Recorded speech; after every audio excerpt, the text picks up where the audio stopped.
இல்லை, அதான் திருப்பி நான் சொல்கிறேன். இது பிரச்சனையை இது எங்களை உதயநிதிக்கும் பாஜக தலைவர் அவர் நான் பேர் கூட நான் பெருசாக சொல்கிறது கிடையாது. திருவள்ளுவர் அனைவருக்கும் பொதுவானவர், அதுபோல் மாண்புமிகு முதலமைச்சர் அவர்களும் அனைவருக்கும் பொதுவானவர். ஒரு அண்ணாமலை அல்ல, 1000 அண்ணாமலைகள் உருவெடுத்தாலும் தமிழகத்தை பொறுத்தளவில் திராவிட மாடல் ஆட்சி எப்பவுமே கூறுவார், திமுக என்றால் அராஜகம், திமுக என்றால் கொலை கொள்ளை, திமுக என்றால் எல்லா விதமான குற்றங்களும் அதிகமாகும், அதனால் திமுகவுக்கும் குற்றத்துக்கும் பெரிய நெருங்கிய உறவு இருக்குது என்று கூறுவார். இதை நான் 2001 இந்த ஸ்டாட்டிஸ்டிக்ஸ் எடுத்து இந்த தடவை தான் பார்த்தேன். எப்பப்பெல்லாம் திமுக ஆட்சியில் இருக்கிறதோ அப்பொழுதெல்லாம் குற்றங்கள் அதிகமாக இருக்கிறது. 1-2%, 5%, 10% கிடையாது, 2 மடங்கு. அதே அதிமுக ஆட்சிக்கு வரும்போது அது குறையும், திமுக ஆட்சி வரும்போது மதியம் அதிகமாகும். குற்றங்களுக்கும் ஒரு கட்சிக்கும் தொடர்பு இருக்குது அப்படிங்கிறத கூறியதை நான் புள்ளி விவரங்கள் மூலமாக கண்டேன்.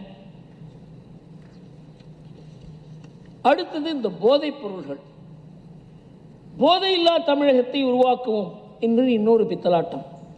ஆனால் இந்த இவர் கைதானார் ஜாபர் சாதிக், அதை பற்றி யாருக்குமே விவரம் அதிகமாக தெரியல, அதோட மறந்துட்டாங்க. அதில் முக்கியம் என்னவென்றால், அது ஏதோ குஜராத்திலேருந்து அது தமிழ்நாட்டுக்கு வந்தது அப்படிங்கிற மாதிரி நம்ம தங்கம் தென்னரசு பேசினார். ஆனால் நார்கோட்டிக் கண்ட்ரோல் பியூரோ இதை பற்றி ரிப்போர்ட் அனுப்பிச்சிருக்காங்க. மணிப்பூர்லேருந்து நேரடியாக தூத்துக்குடி ராமேஸ்வரத்துக்கு இங்கேருந்து அது அந்த மெத்தாபெட்டமைன் அது மணிப்பூரில் ஒரு கிலோ 50,000 ரூபா, இங்கே ஒரு கிலோ 7 லட்சம் ரூபா. அதே இலங்கைக்கு கொண்டு போனால் 5 கோடி, ஆஸ்திரேலியாவுக்கு கொண்டு போனால் 10 கோடி. எந்த அளவுக்கு லாபம் இருக்கிறது? அந்த லாபத்தை தமிழ்நாட்டில் சம்பாதிக்கிறதுக்கு ஒரு பெரிய கும்பல் உருவாகி இருக்கிறது. அதை முதல்ல எல்டிடிஇ நடத்தினாங்க.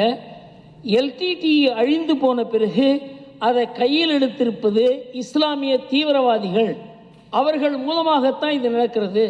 எந்த அளவுக்கு ஆபத்தான விஷயம். ஜாஃபர் சாதிக் என்பது ஒரு தனிநபர் அல்ல, ஒரு பெரிய கூட்டம். உலகளவில் இந்த போதை கடத்தல் செய்கிற ஒரு கூட்டத்தினுடைய முக்கியமான இடமாக தமிழ்நாடு உருவாகி இருக்கிறது. ஆனால் அந்த வழக்கை பற்றி நாம் இன்னும் அது என்ன நடந்ததுன்னு கூட யாருக்கும் தெரியாது. எதிர்க்கட்சிகள் கூட இதை பற்றி கேட்கல, பத்திரிகைகள் கேட்கல. இது ஏதோ ஒரு தனி கேஸாக மாத்திரம் நாம் பார்க்குறோம். போதையில்லா தமிழகம் என்பது அடுத்த பித்தலாட்டம். வாரிசு அரசியல் என்பது யாரோ ஒரு அப்பா பிள்ளையை கொண்டு வருவது மாத்திரம் வாரிசு அரசியல் இல்லை. இந்த வாரிசு அரசியலுக்காக ஒரு சூழ்நிலையை உருவாக்க வேண்டும். இதை பண்ணது காங்கிரஸ் தான். ஜவஹர்லால் நேரு போல பல தலைவர்கள் இருந்தாங்க. ஏன் அந்த குடும்பத்தை மாத்திரம் இந்த அளவுக்கு பிரபலப்படுத்த முடிஞ்சது? நாட்டில் இருக்க எல்லா திட்டங்கள், ஏர்போர்ட், ரயில்வே ஸ்டேஷன்லேருந்து எல்லா இடத்துக்கும் அந்த குடும்பத்தின் பெயர். 204 முக்கியமான திட்டங்கள், பிரம்மாண்டமான கட்டிடங்கள், பல்கலைக்கழகங்கள், இதுக்கு ஜவஹர்லால் நேரு பேர். 79 அது மாதிரி முக்கியமான, அதாவது மக்கள் கண்ணை கவரக்கூடிய விஷயங்களுக்கு இந்திரா காந்தி பெயர். 54 ராஜீவ்காந்தி பெயர். இப்படித்தான் ஒரு சூழ்நிலை உருவாக்கப்படுகிறது. அந்த குடும்பத்துக்கும் தேசத்துக்கும், அந்த குடும்பத்துக்கும் காங்கிரஸுக்கும், அந்த குடும்பத்துக்கும் அரசியலுக்கும் ஒரு நெருக்கமான தொடர்பை ஏற்படுத்துகிறது. காங்கிரஸ் பாருங்க, அதில் சிக்கிக்கொண்டு அதுலேருந்து விலக முடியாத, ராகுல் காந்தியை விட்டால் யாரும் இல்லைங்கிற ஒரு நிலைமை காங்கிரஸுக்கு ஏற்பட்டதுக்கு காரணம் இந்த சூழ்நிலை. அதனால கருணாநிதி ஸ்டாலினை தன்னுடைய வாரிசாக மாற்றுவதற்கு ரொம்ப கூச்சப்பட்டார். நான் என்ன சங்கரமடமா என்று கேட்டார் வாரிசு நியமிப்பதற்கு. அப்படி கொஞ்சம் கொஞ்சமாக 30-40 ஆண்டுகள் நகர்ந்து தான் அவர் கடைசி வரலும் கூட அவர் தன்னுடைய நாற்காலியை அவர் விட்டு கொடுக்கல, ஆக்கி விட்டு போய் கொஞ்சம் கூட கூச்சம் இல்லாத, கருணாநிதிக்கு இருந்த எந்த கூச்சமுமே இல்லாத வாரிசு மாற்றத்தை நாம் பார்த்தோம். இது அப்படியே அந்த கட்சி ஏற்றுக்கொண்டிருக்கிறது. எதுக்குன்னு தெரியல. கொள்கை ரீதியாக திராவிடம் என்று கூறுவது, பெரியார் என்று கூறுவது, கொள்கைக்கு இதுக்கு எந்த சம்பந்தமே கிடையாது. அந்த குடும்பம் 2001 வரலையும் எத்தனை சொத்து குவித்தார்கள் என்பதை ஜார்ஜ் பெர்னாண்டஸினுடைய மேகசின் ஒன்று இருந்தது, அதர் சைடு, அவங்க அதை பப்ளிஷ் பண்ணியிருக்காங்க. அதை நான் இங்கே பேசினேன் என்றால் நாளை காலை வரையிலும் அந்த லிஸ்ட்டை படித்துக்கொண்டே இருப்பேன். அந்த அளவுக்கு இவர்கள் சொத்து குவித்திருக்கிறார்கள் இந்த நாடு முழுவதும், தமிழ்நாடு முழுவதும். ஆனால் இவங்க அந்த எலெக்ஷன் அப்ளிகேஷனில் போடுவாங்க இல்லையா, அதில் ஸ்டாலினுக்கு 8 கோடி ரூபா தான் சொத்து இருக்கு. இந்த அளவுக்கு சொத்து குவித்து அதை மறைத்து, நம்ம பழகருப்பையா சொன்ன மாதிரி அந்த சொத்துக்கள் மூலமாக மறுபடியும் ஆட்சி, அதற்கு பிறகு மேலும் அதன் மூலமாக சொத்து. இதுக்கு எல்லாத்துக்குமே காரணம் ஒரு கட்சி, ஒரு குடும்பத்தின் வாரிசுக்குள்ள மாட்டிக்கொண்டிருப்பது, அதற்குண்டான சூழ்நிலையை உருவாக்குவது. அதை தான் ஸ்டாலின் செய்து கொண்டிருக்கிறார். நீங்கள் பார்த்தீங்கன்னா கால்டுவெல்லுடைய இழிந்த புத்தியிலே வந்தது தான் ஆரிய திராவிட இனவாதம்ங்கிறது. இது ஏதோ நான் சொல்கிறேன்னா ராஜாவோட வார்த்தையா? கிடையாது. ஆரிய திராவிட மோதல் இருந்தது இல்லை. இனவாதத்தை அம்பேத்கர் அவர்களே ஏற்கவில்லை. ஏன்னா டாக்டர் அம்பேத்கர் அவர்கள் the right place for the myth of Aryan invasion is the dust bin. ஆனால் இன்னைக்கு துரதிருஷ்டவசமாக தமிழ்நாட்டில் ரொம்ப பயலுக மூளை குப்பை தொட்டியாக மாறி போச்சு. நான் சொல்லலை, அம்பேத்கர் சொல்லியிருக்கார். அம்பேத்கர் என்ன சொல்றார்? The right place for the myth of Aryan invasion is the dustbin. ஆனா அந்த கால்டுவெல் முதல்ல பிராமணனை வந்தேரின்னு சொல்லல. யார தெரியுமா சொன்னா? நாடார் சமுதாய மக்களை சொன்னான் வந்தேரி. ஏன்னா அந்த கால்டுவெல் எழுதின முதல் புஸ்தகம், அந்த புத்தகத்தோட title the Sana's of Tirunelveli அப்படிங்கிற புத்தகம். அது தமிழ்லையும் வந்திருக்கு, திருநெல்வேலி சாணார்கள் அப்படின்னு. அந்த புத்தகத்தில் கால்டுவெல் சொல்றான், நாடார் சமுதாய மக்கள் தமிழர்கள் அல்ல. ஏன் சொல்றான்? ஏன் அவனுக்கு கோபம் வருது? அவன் அங்கு வந்து திருநெல்வேலியில் இறங்கிய உடனே அங்கு பெரும்பான்மையாக இருந்த நம்முடைய நாடார் சமுதாய மக்களை மதம் மாறச் சொன்னான். அவர்கள் மதம் மாற மறுத்தார்கள். அதனால வந்தேரின்னு சொன்னான். அவர்கள் சிங்களவர்கள், இலங்கையிலிருந்து இங்கு வந்தேரியல். ஒரு காலத்தில் ஆப்கானிஸ்தான்ல இருந்து ஸ்ரீலங்கா வரைக்கும் பர்மா எல்லாமே பாரத வருஷம் தான். அதுக்கு 56 தேசங்களாக பாரத தேசம் இருந்தது.